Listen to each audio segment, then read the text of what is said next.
Você já conhece essa passagem, e eu me atrevo a dizer que você já se pegou lendo, já foi ministrado por essa passagem, você já ouviu louvores e canções extraídas de dentro desse texto extraordinário, e é por isso que eu não preciso me ater numa introdução demorada, nem tão pouco extensiva, porque todos que aqui estão já conhecem essa passagem, aleluia, de cima a baixo, mas eu estou apenas, aleluia, com muita simplicidade e debaixo da autoridade de Deus, para apenas complementar aquilo que o Espírito Santo já está falando e fazendo desde o início deste culto.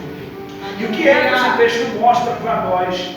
O texto diz para nós que no capítulo 37, no versículo 1, Deus se apresenta com uma palavra ao profeta Ezequiel, e é uma palavra saída de ordem, sem o poder, aleluia, do profeta Ezequiel poder escolher se deve ou não, aleluia, se deve ou não obedecer.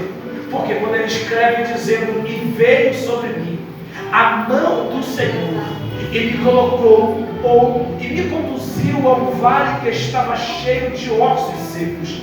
Isso aqui é de grande valia nós tentarmos entender, porque quando eu li esta narrativa do texto, quando ele descreve, diz, e veio sobre mim a mão do Senhor, e me colocou, e me conduziu a um vale que estava cheio de ossos, uma pergunta surgiu à minha mente, e eu fiz uma pergunta para Deus, e a pergunta foi esta: Senhor, será mesmo que o Senhor não respeita as nossas escolhas? Será mesmo que o Senhor não respeita as nossas decisões? Porque perceba comigo que quando o Senhor se apresenta a Ezequiel, Deus não permite e nem tão pouco quer saber se ele tem disponibilidade para ir com o Senhor a um vale de ossos secos. Deus não se apresenta a Ezequiel e diz: ô Ezequiel, como é que está seu dia? Será que está tudo bem com você? Será que dentro da sua agenda você encontra tempo ou disponibilidade para ir comigo a um vale que está cheio de ossos secos? Deus não pergunta, Deus não quer saber se ele quer ir ou se ele não quer ir. Deus simplesmente se apresenta, pega o profeta e conduz ele a um vale que estava cheio de ossos secos. E é por isso que essa pergunta ecoa no ar nesta noite: será que Deus não respeita as nossas escolhas? Será que Deus passa por cima das nossas decisões?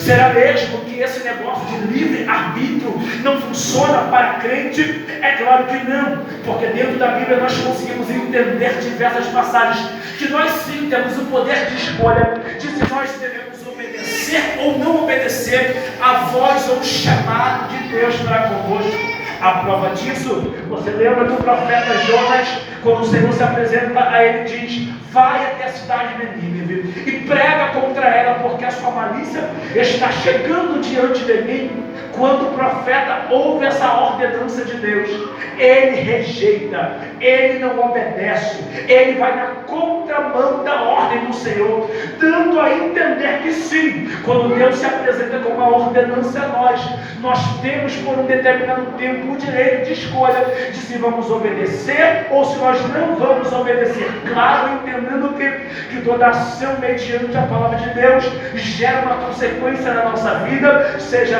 boa ou seja ruim. Então, porque o Senhor passa por cima da escolha e da decisão de Ezequiel? Porque o Senhor não pergunta a Ezequiel se ele quer ir ou não quer ir ao vale, mas simplesmente ele se apresenta, pega o profeta e conduz ele a um vale de ossos secos. Entendo o que eu vou dizer, porque antes de Deus fazer através de nós, primeiro Deus fará em nós primeiro. E Ezequiel, ele não está sendo perguntado se ele quer ir ou se ele não quer ir ao vale, porque Ezequiel já sabia o que era vale na sua vida. Ezequiel já sabia o que era dor na sua vida. Ezequiel já sabia o que era prova na sua vida. Prova disso, Ezequiel capítulo de número 24, do verso 16 em diante, Deus se apresenta e diz: filho do homem, com um golpe eu arrancarei o prazer dos teus olhos. E te digo mais, Ezequiel, quando isso acontecer, tu não vai se lamentar, você não vai questionar, o teu semblante não pode desfalecer e nem tampouco você pode ficar triste.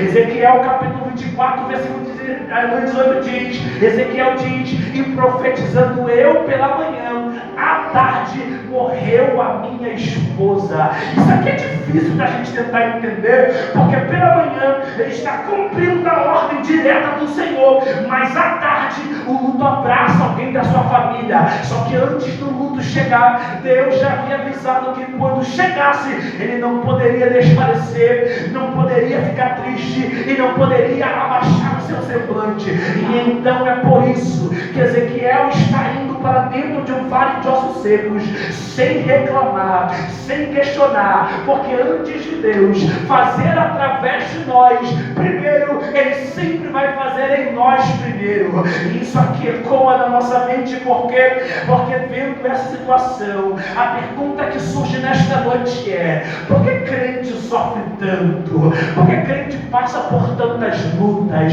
Se Ezequiel está cumprindo a ordem do Senhor amanhã, pela manhã, e à tarde a morte abraça alguém da sua família, por que crente sofre tanto? Por que crente chora tanto? E talvez a tua pergunta nesse ano é: eu estou desde janeiro passando um processo, uma adversidade, lutas, afrontas. É desde janeiro o inimigo tentando me destruir. Janeiro de guerra, fevereiro de prova, março de luta, abril de peleja, aleluia. Os meses todos estão debaixo de guerra. Só que Deus me trouxe aqui com uma palavra direta e objetiva para alguém.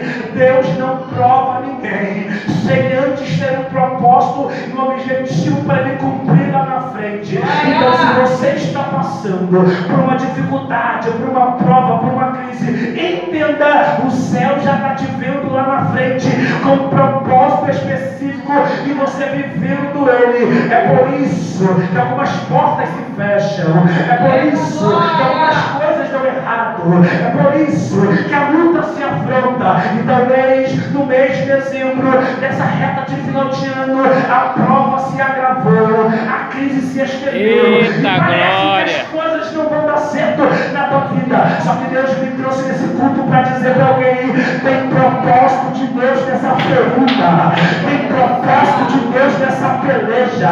Deus não está te provando à toa, Deus não está deixando a luta aumentar à toa. O céu está dizendo: eu não entrego coisa grande na vida de quem nunca passou por nada. Se você está passando no vale, se você está passando na prova, se você está enfrentando essa enfermidade, o céu me trouxe aqui para dizer para alguém: você tem graça para suportar mais um pouquinho, você consegue atravessar esse vale mais um pouco.